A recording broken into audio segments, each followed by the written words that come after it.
Hey guys, it's Skylar back with a video. This time wanting to show the FireAnt that I got in the Kickstart program that they did not long ago. And I have been waiting on this and I've been wanting to show it off. Have been using the Emberlit standard stainless steel that they've had. I've had it for quite a while. And I just wanted to show some quick differences as far as the pouch and everything. When I first bought this, they did not come with any sort of bag or anything like that. That was when they first started doing it. I believe both of them come with a bag now of some sort. So with this one, of course, this will adjust the weight and everything, but I made this leather pouch, so that is not part of the standard package. As far as the weight of the stove itself, not including the packages, the stainless steel model is 11.3 ounces. The FireAnt, which is titanium and footprint much smaller, of course, is 3.1 ounces. The stainless steel is from top to bottom is 6 inches and 5 inches wide, not including the pouch there again, so keep that in mind. The FireAnt is 5 inches high, just a slightly bit shorter, and 3 inches wide, so the footprint is quite a bit different, which leads to a few other things. Number one, when it's together, how stable it will be. Now that's not necessarily a bad thing, but I do want to show how that works out. Okay, well, obviously the larger footprint on the stainless steel, which this does come in titanium too, but when I say stainless steel, I'm referring to the older model versus the FireAnt. There are several pots that I have that I would use for camp, and I will just run over the quick differences real quick. Most of the ones that I have, such as the Snow Peak 750, I would have no problem trusting that either one would be fine on there. One of the others, like the Moore's pots and the camp pots that you can get from Fort Dog, also this 1.1 liter, no problem at all on either one. Obviously, if it fits in the small one, it'll go in the large one. This is the 1.8 liter. That's kind of starting to get to where I would hit my limit on what I would use the FireAnt for, which is not to give it a negative light. That's just saying that it was meant for something smaller. So it's not necessarily a bad thing. You want to use things the way they are intended. You wouldn't exactly go out and use your pocket knife when you need a machete. So that would be kind of the limit there. This is a rather large pot, and I even have a little bit of weight from water in it, but I would actually feel kind of comfortable with something this large. This is a 4-quart, and I would put it on the older model, but even though it does go on the smaller one, to each his own, but I really would not feel comfortable doing that. So that's kind of where I draw the line. I'd say the 1.8 liter would be about where I would stop. Now, it has nothing to do with its ability to hold the weight. These things are extremely tough. You can't hardly hurt them, especially the titanium. It's just, that pot's just a little too big, I think.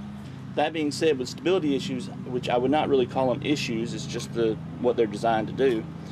The old model has the bracer bars that you can put in, and it does a great job, and that's pretty much what it was meant to do.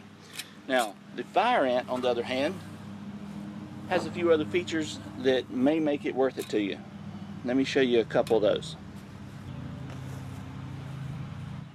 Okay, first off, the Trangia or Spirit stove fits down inside without any problem. Now, with the Mini that they used to have versus the FireAnt, the Mini you could drop it down inside, whereas the FireAnt you just have to loosen up one of the walls and slide it in. It will not come out, and you can't just reach in and pull it out. That's not really a big deal. I think that works out pretty well. And they also included something that's kind of nice to have. It's this little shelf here. What I'll do is I'll pop this in and show you how that works. Okay guys, well I lit one up just to show you and to kind of get an idea of how the flame is, but I don't think you can actually see the flame. I don't know if the camera's picking it up well or not. But I guess you'll just have to take my word for it unless you can see it or if you can gather the distance there. But the gap between the top of the fuel and where the pot would sit for a Nesbitt tablet works out pretty well.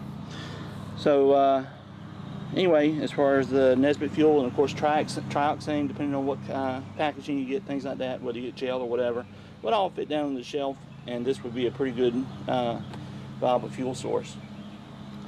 But let me show you my favorite.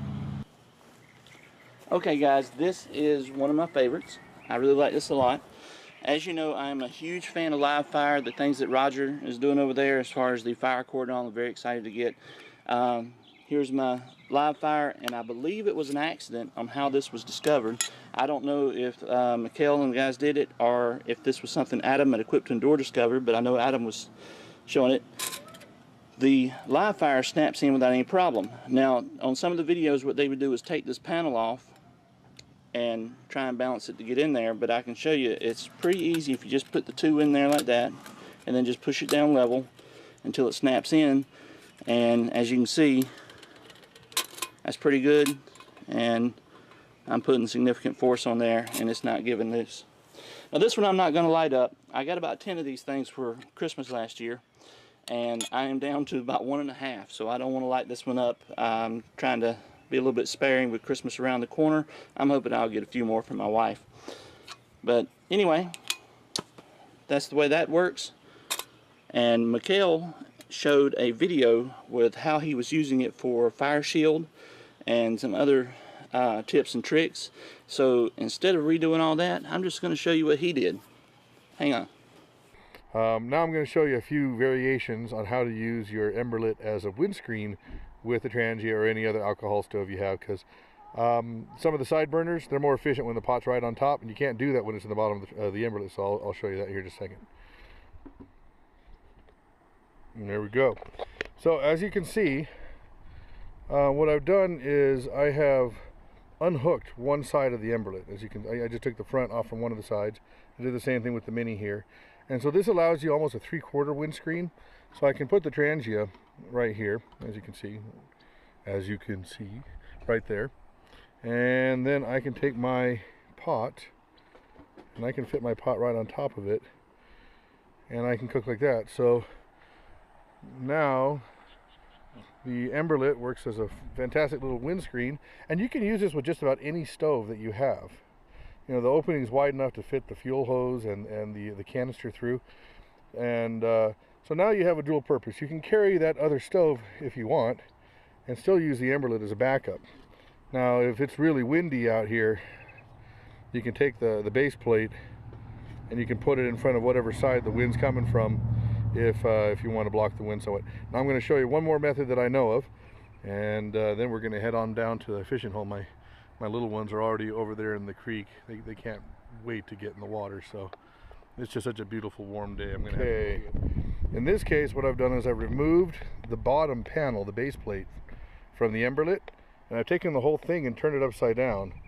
So I don't have to drop the Trangia in from the top. I can put it in through the bottom. And what's nice about this is it won't work with my fat tea kettle. I mean, the tea kettle kind of sits on the top there. I mean, it actually does pretty well. But, you know, you got a pretty good distance between the Trangia and your actual pot. What's nice with this is if you have the smaller, like Peak ones, MSRs, or the nesting cups, or even your metal Nalgene, it will fit down inside this right on top of your alcohol stove, especially if it's a side burner. And again, you have a nice windscreen option. So those are just a couple ways that you can use the Emberlit with other alcohol stoves or even gas stoves if you open it 3/4 of the way. Okay guys, well, all that being said, yes, it uses multiple fuel sources and things like that, but one of the greatest things about the Emberlit is you don't have to pack any fuel in. You can just find the wood on the ground, break it up, throw it in, and it's pretty easy to get it going, and you have a great little fire stove.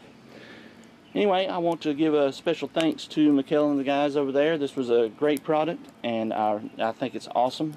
Love it. Glad I got mine through the through the Kickstarter campaign that you did.